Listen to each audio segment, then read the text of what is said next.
Hello, welcome back to another episode of How Not to Suck at Civilization 5. I'm your professor, RJ, and we are continuing our fantastic lesson here on turn 59 of our little map with Sean Suxia and Alex Suxia, two great cities, born for things better than their namesakes. Alright, I had mentioned before the before the end of last lesson that we would be taking a little look into the other civs that we're facing up against. I just wanted to prepare a little bit of time for this episode to use some pretty cool tools I haven't even mentioned up until this point. Now, the upper right hand corner, you normally see help. You may need this at some point, but it's worth taking a look at. This is pretty daunting. This is called the Civlopedia. If you're not looking for something in here, you're going to get lost. However, that being said, it's pretty well organized in some categories. For our purposes, I wanted to point out something that can be pretty useful to you in-game. And that's right here. It's going to be under Civilizations and Leaders. Now, the reason I did that is because we have two leaders we're up against, and we're in a map. And we're going to be logged in with them for a little while longer. We want to learn about them a little bit. So if we looked at something like, we know we have Askia as one of the leaders. Take a look at him. Boom. That's the same guy we're up against. You can see their bonuses, which is pretty nice. They get triple gold from Barbarian encampments and pillaging cities. And they're good with war canoe and amphibious promotions. It's something we should keep in mind. You can click that little icon. You can see what their yes, you can see their unique buildings and any other things that their civ might get. So you see that's something that you can use to your advantage, so you know what's going on. This thing's pretty much a searchable encyclopedia for the entire game. There's a lot of information. It's all separated by its mechanic in the game. So hopefully you can use that as a searchable interface. It's pretty nice. And there aren't as many errors as there used to be. So, yep, I did take the time to look up, for our purposes, what we should know about good old Pocatello here. They're expansionist. We already saw one of their special units already, believe it or not. It was the Pathfinder guy. I told you about him last episode. But their civ actually has something very important. I wanted to touch on this. If you remember, my boat was actually in this tile right here. And they settled a city. Every other civ, when they settle a city, will only get the tiles directly around the city. However, the Pocatello of the Shoshone, they're special, as you might want to call it, is that when they settle a city, they get a whole bunch of tiles around it for free. They don't have to wait for their culture to develop to get those tiles. And actually, it ended up pushing my boat over here. Now, just to show you, if I wanted to move, see, I can move there easily. That's what I was talking about, the rite of passage. I can't move there unless I somehow find a route. And that route right there, that grayed out area, that's theoretical. We don't even know if that exists. So I guess we're not going up that side of the coast anymore. So I can't be pissed at them. Players, though, when you're in a land game, that's a strategic thing you can do. You can cut people off if you don't want them searching up your coast. For instance, see right here, if let's say the Shoshone is being played by a real player, if an explorer came down this way and I didn't want them settling up this coast, I would make sure that all these tiles were snatched up early game so they couldn't come over here with a settler and snatch up something nice.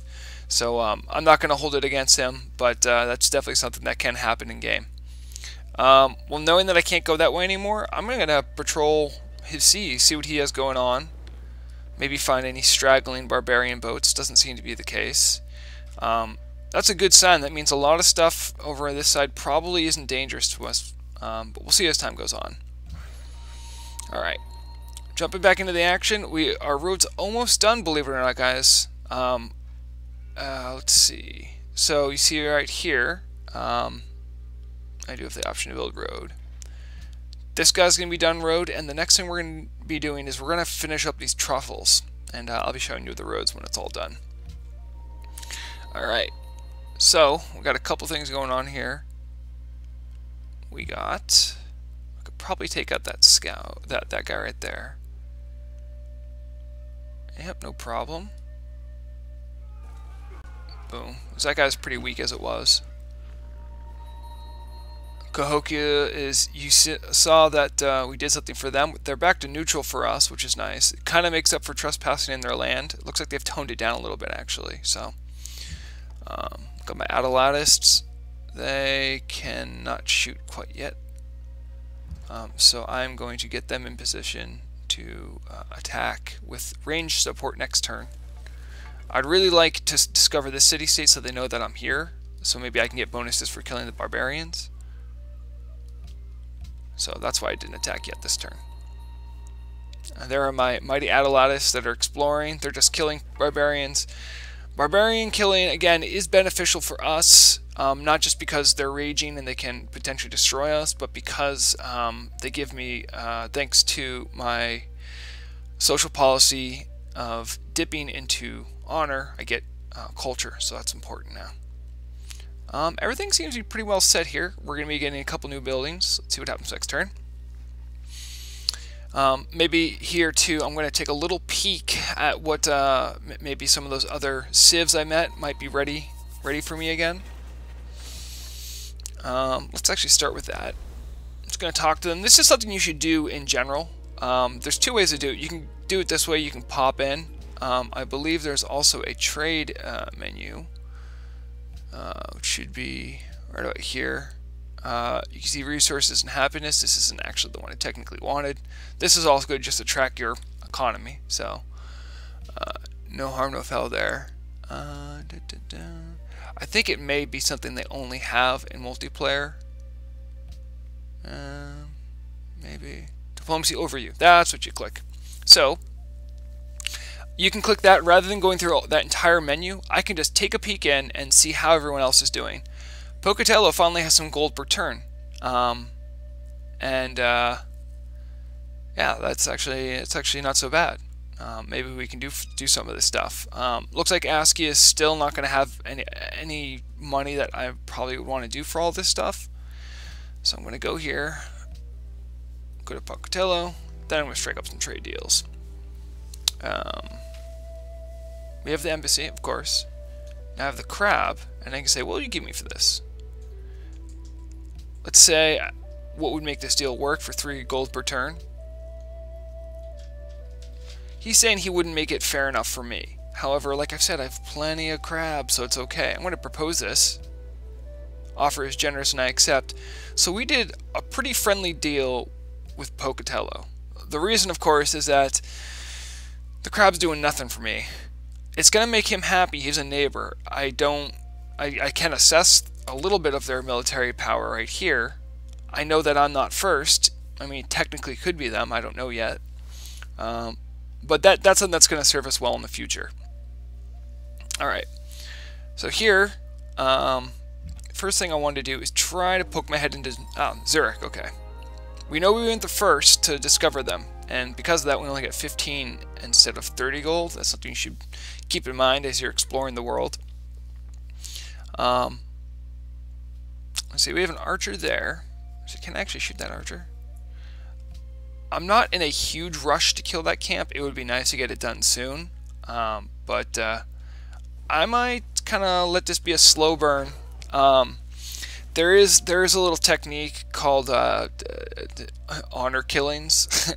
It's something I've read about in forums, and if you are actually if you're deep into honor, or you're all the way down, you'll see the second part of this little clause that's showing up is you get gold for each enemy unit killed. Something you can do if Raging Barbarians is on, or there's a map with a lot of barbarians for some reason, is you can kind of keep a camp and kind of almost farm it, so you can kill units as they come out and just keep getting stuff. That's actually not what I'm trying to do here, as I think that's a little cheaty. I want Zurich to try to pony up an offer better than that. they just want me to defeat barbarians. I mean, yeah, everyone wants that, but if they say, hey, can you get rid of this camp, that's something that I might jump on board with. I'm trying to get as much influence with them as possible. Cahokia already wants these guys dead, so I'm going to try killing these guys first before I go after the camp. Alright, got our spearmen going in there. Versus archers should be pretty much easy to roll them over. Zerg should be happy with that. Alright, let's go to production. Over here, we're back at our, our conundrum. We did have our mill go in, which is fantastic. The mill's going to be really good for us. I'm actually surprised that nothing else is popped out with any recent news about any wonders being built first before I have. But I'm not bummed at that. That's just something that happens. I think if we have yes, now should be the time. I think I might want to go ahead and try building that secondary unit that I talked about before. Let's just get that caravan out. There it is. Just take a look at citizen management. Can I do that any quicker? Production focus leaves it at 3 turns. Gold focus doesn't affect too much. And default focus. I think the tiles they're working are the best tiles for them to work for, so there's not going to be much variance there. Okay, we got this guy still working on that lonely dude right there. We're still getting culture for this, so this isn't that bad of a situation. You'll actually notice we're overdue for social policies. So next turn, we're going to be getting a new social policy. We're going to be taking a look at that, seeing what that might mean for our growth. Also, I don't think I mentioned this expressly before, but deep ocean, until otherwise notified, is something that I won't ever be able to go into. You need to get the text for that over time. Okay, we got the road there done. These guys, when you leave units to automate something, this is something worth noting.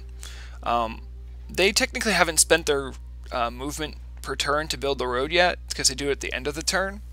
Now the reason I'm bringing this up is I'd like to get some workers to the truffles this turn. As of right now, sorry, keep going. If I click on these guys, you'll see that it'd take 1, 2, 3. It'd take them 3 turns to get there right now. But I just messed it up. If I had those guys actually use their movement to finish the road, it would have been finished this turn, and then I could have had them run right across. We're almost there, I guess. Oh, that was stupid. I can't believe I did that. Oh, well. Guys, misclicks. They're going to happen. So learn about them now. Always be sure about what you're doing before you actually click. Alright. Okay, a turn, a little wasted, whatever. Ah, there it is. That wonder has been built. And as you remember, I did tell you the Great Library is something that the AI is always going to want to build. And people on land like building them a lot too, so don't worry about that. Alright, culture policy is coming up. We're doing actually pretty damn well for food in the capital. Food is something that I think the way I play the games, growth is never going to hurt you. There's no downside to focusing on growth because it always helps something else later on the road. So it's always a safe bet for growth. We might want to try for a wonder. And for that purpose, I'm just going to throw that in there, just in case. So I think we actually are doing all right. And maybe after this caravan and a couple, we might try for a wonder. So we'll see what happens. We're not doing super quick on culture, so maybe not. All right. Okay, so now Zurich hasn't ponied up any new offers, so I'm not going to wait around for them. Let's start sniping away at these guys right here.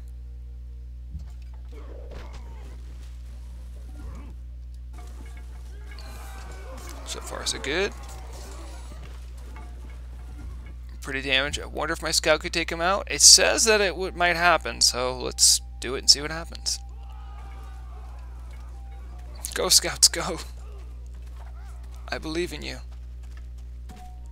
Alright, so we're brought up with a very interesting thing. You have captured civilian. Remember, we had mentioned they have a worker in there, which used to belong to Cahokia. You have the choice of returning it to them or taking it yourself as a worker. Now, obviously, we see the upside right here, the influence. This message will be brought up even if it's something like a worker from another civ. So you may not always want to do this. I'm actually pretty far away from my main city where this happened, and I don't need extra workers, so I will actually return this unit to Cahokia. Get the gold, and we also did, this is the completion of a mission for Cahokia. Now look at Cahokia. Cahokia is going to be an ally for a while now. We got 95 out of 60, and we know that it's going to degrade slowly over time, but we won't have to worry so much about them degrading, being like Cape Town. Cape Town's still pretty happy with us, but Cahokia is just fucking losing their shit. Something to point out here, they actually have something that's a city-state specific resource, porcelain. Now, because they're allies, they're sharing that with me, so I'm going to get the happiness bonus from it. You can see porcelain's up there now. I think there's porcelain and something else that only city-states get. Keep an eye out for that. I'm also getting the benefit from gems, which does mean settling the city isn't as imperative. It might help, but it's not essential that I get that done because I'm still getting the happiness bonus from it. And as a mercantile, they usually give me a little bit of a... I think it's yes. You just get they ship out just 2 extra happiness. So we got a lot of happiness from this deal. So that's good. That's going to help us build towards a golden age. Zurich is... I'm a little disappointed Zurich isn't happier with our work we've done over here, but that's okay. They got no quests. Those quest rosters fill up quickly. Okay. Okay, these guys are here. Now let's see if I can finish up this lesson correctly. Alright.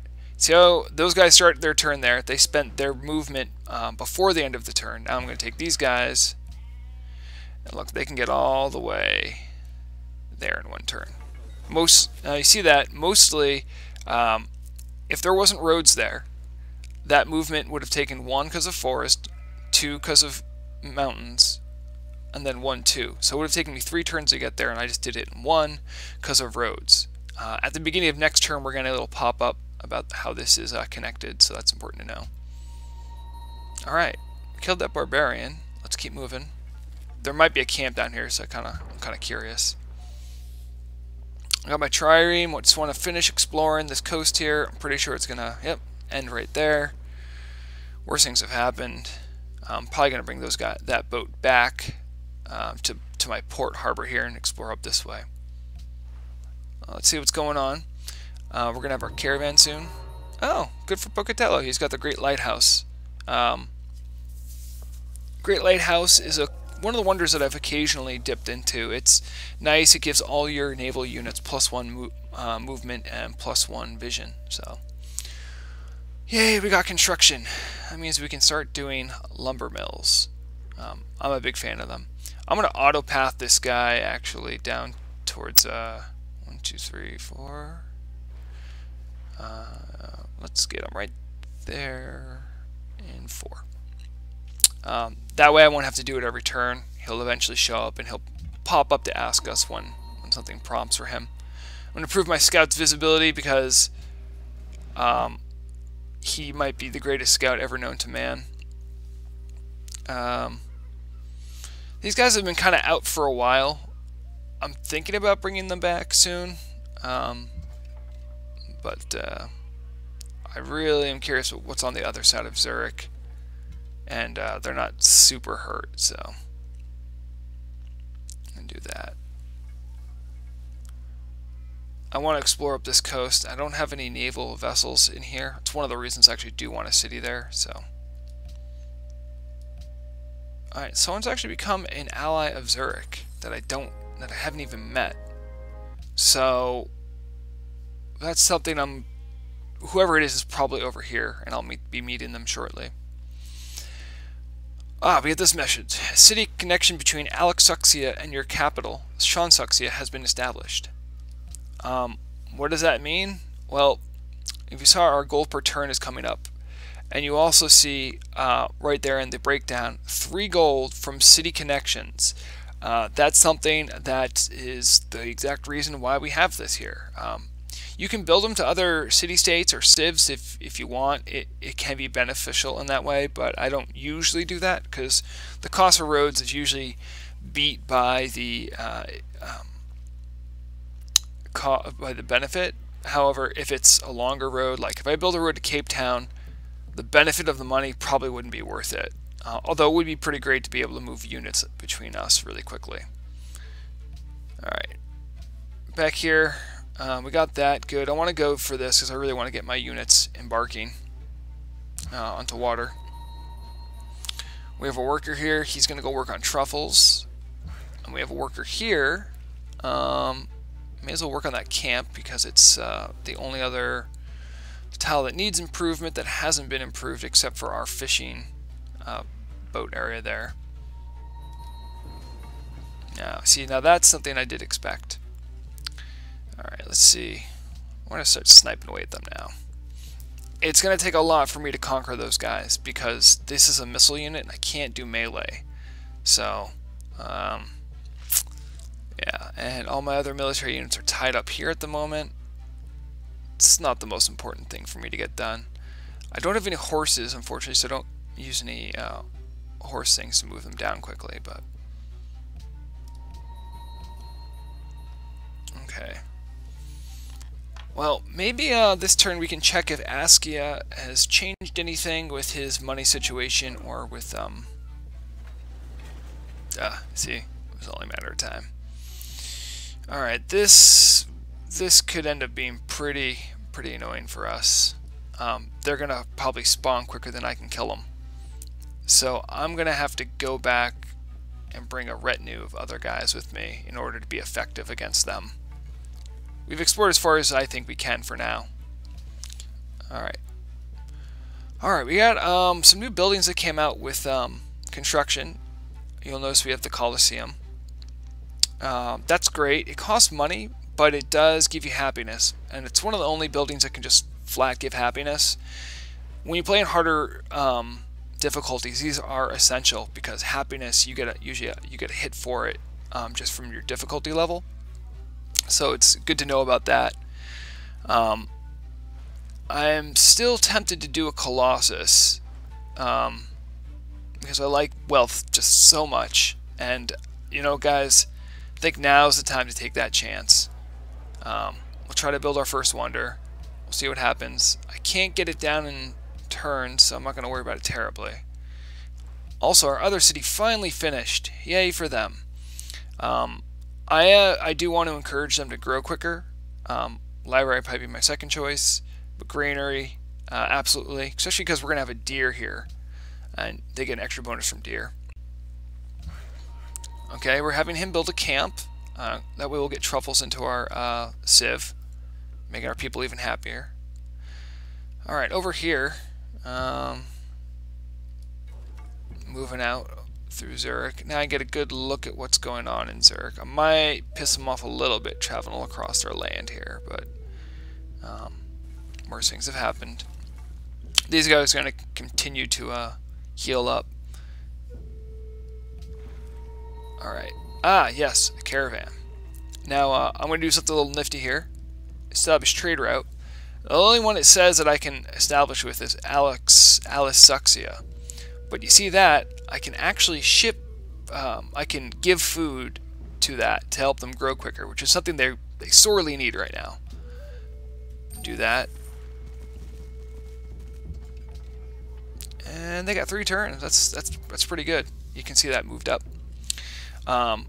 The quicker they're bigger, the more stuff they're making, the better the city is. So there's really no reason not to focus on that. So far so good. Let's hope Shansuxia can get that Colossus done in time before it gets built by someone else. The AI doesn't generally focus too hard on the Colossus. That's usually not one they really path hard towards, so I'm not too worried we're going to lose on that one, but it's possible. Looks like we've helped. We've done better with that, just with that building that one library. We're really creeping up on science now. And that's really good. We really want that science. We actually have enough money. Maybe we can buy a unit. Let me see if I can purchase anything here. Ah, that workboat we've been wanting for a while. Well, they're not the only one that needs a workboat. I don't necessarily need another crab, but they could use a tile being a little better before they do. See, that drops us all the way to 1. Generally, you want to keep your money. You usually want to keep a little bit more money than that if you have a lower end military. I think mine's mid to high grade based on the demographics. But yeah, that's I think I did that mostly because I really want to get Alex Suxia moving. You want to leave like enough room with your money to buy a military unit like ASAP. I could have done that to help with that barbarian camp. I'm not incredibly worried about it. Worst comes to worst, I get some free culture. I have it well defended. Alright, so we got that tech pretty quickly. Let's go ahead and poke into... Yeah, I'll poke my head into mathematics. See what's down there. We do have theology coming up, and that's important for us. So maybe after mathematics we'll really focus on that, try to get there.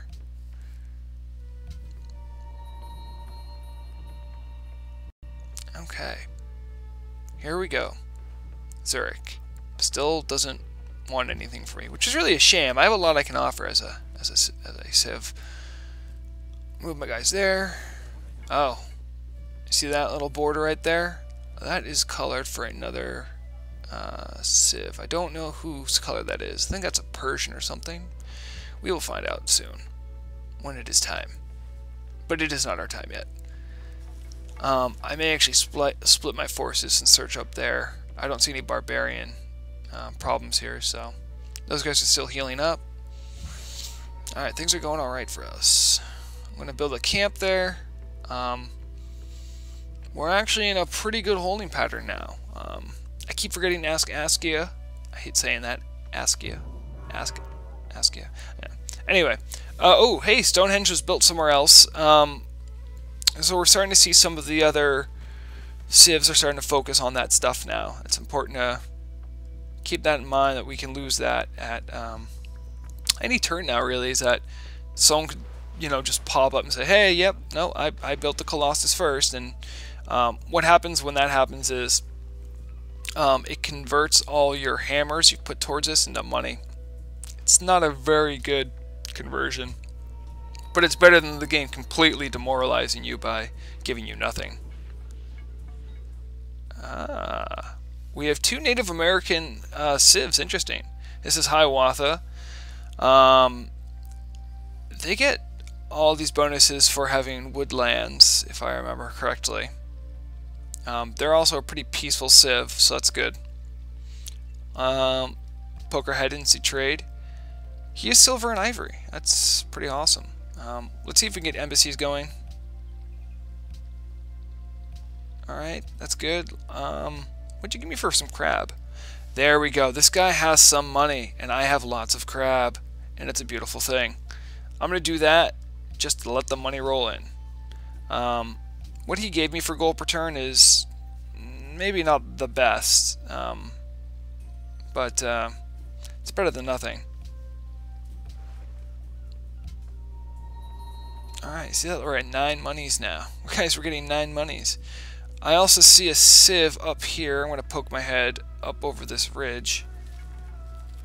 Who is this? Ah, Catherine. Probably the person who did Eastern Orthodoxy. That's important to keep in mind. For some reason, when you're playing single player, the AI only picks the religion they're most closely associated with, historically or culturally. So we do know that Catherine, Eastern Orthodoxy, is something she would have taken. So that's probably the source of the other religion we're going to be warring with later. more about religious wars in our other episodes. Hey guys, we have Crab too. Maybe she's interested in Crab. She is interested in Crab. Let's throw our embassy in there too.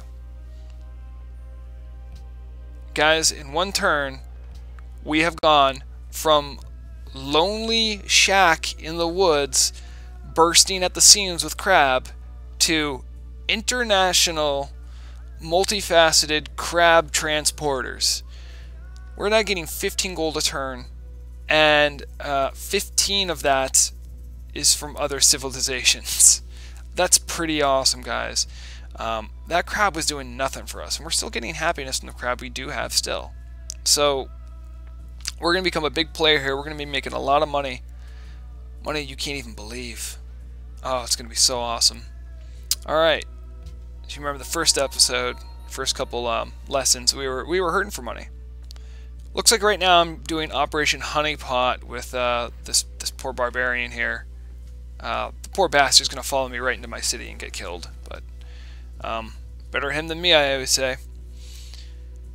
Alright, let's see what we got coming up. I'm glad I didn't ask Askia anything, because I don't think it would have given us a deal like that. So a city-state I'm allied with just got access to a new resource, horses, and because we're allies, I actually have strategically I can get horses. Oh my goodness, we have to mobilize our guys. Unfortunately, my mobilization force is on the other side of the world. We might have to take a little hit on money and move our guys out of their cities. Worse things have happened, but yeah, there's no, I can't risk that. So, I need to try to get those guys down there as soon as possible. I can't explore further up that way because it's probably going to be between Moscow and Mosonkani. I can assume that there's land here that I can explore at some point, but right now my little land units are not going to be able to get there. So I'm going to try getting my guys back. They have a rendezvous point. I'm not going to explore this either because Onondaga's blocking it. So let's get my guys back to there. It's going to take a lot of turns to get them back, so I need to really strike with force immediately at the camp that's near us. Also, it's in that spot we had mentioned that I wanted for maybe another city, so I really don't want to camp there. We did take a 2 gold hit right there per turn, but now we can afford it thanks to all the wondrous deals we've been making. Also, fortunately too, we had that honor tree thing. You can already see it's paying dividends here. Can you imagine me not knowing that there is a camp building here? And because we have Raging Barbarians on, it really just paid its full value right there, because I didn't have to deal with losing workers. Alright. Move that guy in there, get him back in the city. I'll be waiting to build more military. This caravel's back. I'm gonna move him, patrol the high seas. I'm gonna move there and kind of explore this area. Alright, we're good. Let's give it one more turn in our lesson, and then we will adjourn our class time for today. See what kind of things we got going on. Mathematics, wonderful. We're gonna get the Colossus next turn. Be all excited. We can have our lesson. We can talk about wonders a little bit more. Diplomacy over here. I just really want to see. Yeah, see, still, Askia has nothing I'm that interested in. If any one of these resources was 2, it'd be something I'd want to poke around at. But as that's not the case, I'm probably not going to do that. But if they have 2, that usually means another civ is going to be more likely to trade it away. It's a little harder in multiplayer games. You usually need to have an excess, and they usually need to have an excess, because having excess doesn't help anyone, except for, I think, William of Orange or something from the Dutch. That's a very specific case, though. Okay, take a look at our tech tree. What do we got to do to get theology? And actually, it'll show you, you'll path it automatically, which is great.